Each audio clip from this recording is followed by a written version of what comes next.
नमस्कार। प्रस्तुत हूँ भारतीय विज्ञान और परंपरा की श्रृंखला में आज एक अद्भुत विषय को लेकर। जी हाँ, ज्योतिष और आयुर्वेद के बीच के अंतः संबंध को लेकर। जहाँ एक ओर आयुर्वेद पुराना विज्ञान है, प्राचीन शास्त्र है, वहीं हमारी संस्कृति के आधार स्तंभ जिसे हम वेद कहते हैं, जिसमें सबसे पुराना वेद ऋग्वेद है, उसमें सबसे पहले ज्योतिष का वर्णन आता है कई प्रसंगों में। इसके अंतर्गत तो हम चिकित्सा का भी एक विभाग देखते हैं। आपको पता होना चाहिए कि ज्योतिष और चिकित्सा, अगर हम प्राचीन भारतीय संस्कृति की चर्चा करें तो दोनों आपस में गुंठित हैं। जी हाँ, जन्म लग्न के द्वारा इसके पता लगाने का विज्ञान निर्धारित किया गया था कि किस व्यक्ति में किस आधारभूत तत्व की कमी रह गई है और जिस कारण वो पीड़ित है। और इसी के ज्ञान के बल पर तो ज्योतिषी ये भविष्यवाणी करते थे कि इस समय में अमुक अमुक काल में उस पर्टिकुलर ईयर में वो आदमी पीड़ित होगा।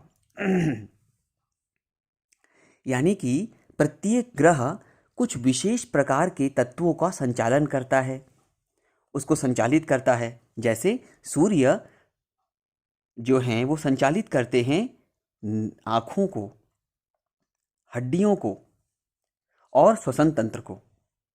चंद्रमा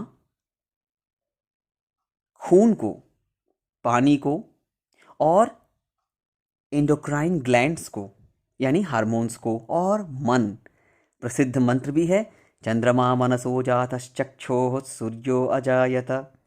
मंगल कंट्रोल करते हैं हमारे ब्लड सेल्स को, यकृत को और पाचन तंत्र को। बुध जो तंत्रिका तंत्र है उसको कंट्रोल करते हैं और स्किन को कंट्रोल करते हैं।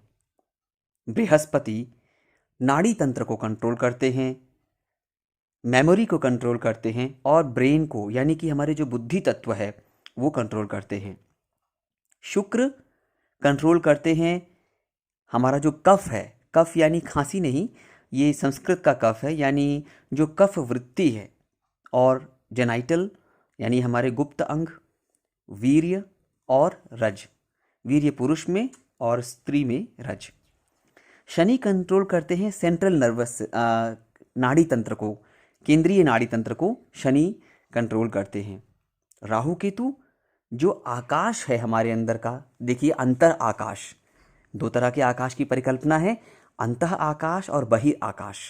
तो इसमें अंतः आकाश जो है और अपान वायु, 10 प्रकार के प्राण माने गए हैं। आपने अगर आप प्राणायाम का अभ्यास करते हो तो प्राण, अपान ये तो जानते ही होंगे आप। इसके अलावा 3 और उदान, व्यान, समान, और इसके अलावा 5 और प्राण, 5 और वायुएं हैं। तो इसमें अपान को राहु और केतु संचालित करते हैं। तो ये जो अंतः संबंध है, ये ग्रह के दोष के अनुसार, देखिए ज्योतिष में औषधियों का निर्धारण किया गया, यानी कि उस औषधि में उस ग्रह के गुण और प्रभाव हैं। और इसीलिए जो स्नान है वो बहुत विशेष माना गया है ज्योतिष में, जिसमें हम कुछ विशेष औषधियों का प्रयोग करके, स्नान करके विशेष लाभ प्राप्त करते थे या कर सकते हैं। इसी प्रकार से जो पत्थर हैं, कुछ विशेष प्रकार के स्टोन्स हैं जिसका प्रयोग करके उस विशेष रश्मियों को हम अपने अंदर एब्जॉर्ब कर लेते हैं। अगर आप में से कुछ लोग जानते हो, जिसमें हम नेचुरोपैथ का देखें तो उसमें हम कलरफुल ऑयल या कलर्ड जो बॉटल है शीशे का, उसके जो चार्ज्ड पानी है उससे भी हम रोगों का निवारण करते हैं। ऐसे ही शरीर में जब हमारे कोई पित्त से संबंधित, वात से संबंधित, कफ से संबंधित अगर कोई विषमता हो जाए तो रोग होता है। आयुर्वेद के अनुसार वात, पित्त और कफ, इसकी विषमता रोग, और इसका समत्व स्वास्थ्य। तो सूर्य जो है वो पित्त से संबंधित हैं, चंद्रमा कफज दोष से संबंधित हैं और वात दोष से संबंधित हैं। मंगल पित्त से संबंधित हैं, बुध त्रिदोषों से संबंधित हैं और बृहस्पति देव कफ से संबंधित हैं। उसी प्रकार से शनि जो है वो वायु दोष या वात दोष को शुरू करते हैं या क्रिएट करते हैं। देखिए, हमारे जीवन में किन 4 चीज़ों की ज़रूरत है, जिसे हम 4 पुरुषार्थ कहते हैं, और उसकी प्राप्ति का साधन क्या है? हमारा शरीर, शरीरम आद्यम खलु धर्म साधनम। तो सबसे पहला कर्तव्य क्या है कि हमारे शरीर का स्वास्थ्य कैसे रह सके। देखिए, ज्योतिष का सबसे पहला जो प्रयोग है वो है स्वास्थ्य की प्राप्ति, जिसके ऊपर हम बहुत कम ध्यान दे पाते हैं।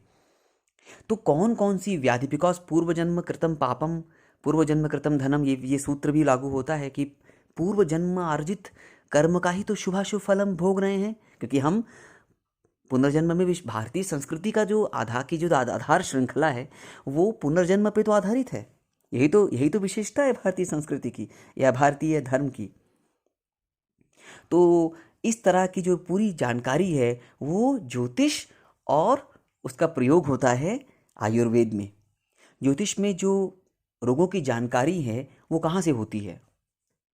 लग्न से, यानी जो 12 भाव हैं जो ज्योतिष के, उससे हमें जानकारी पड़ती है, उससे हमारे शरीर का ज्ञान प्राप्त होता है। और देखिए, जो जानकार हैं वो हाथ की रेखाओं, हाथ के पर्वतों, नाखूनों, इवन पूरे शरीर से, आपके आवाज़ से, आपके चलने फिरने से, आपके देखने से, उन सब से वो एक प्रकार का अनुमान लगा लेते हैं। और ये कितना अद्भुत विज्ञान रहा होगा या है कि हमारे यहाँ जो ज्योतिषी थे वो मूर्धन्य आयुर्वेदाचार्य भी होते थे। आज भी काशी में या भारत के जो अन्यान्य पुराने जो ऐसे ऐसे नगर हैं, उसमें आप देखिए, जो वेद का विद्वान है, जो ज्योतिष का विद्वान है, वो आयुर्वेद का और योग का भी विद्वान होता है। यानी ये इंटरकनेक्टेड साइंसेस हैं। तो ये थी थोड़ी सी चर्चा जो मेरे मन में थी और आपसे शेयर करने का मन हुआ। नमस्कार।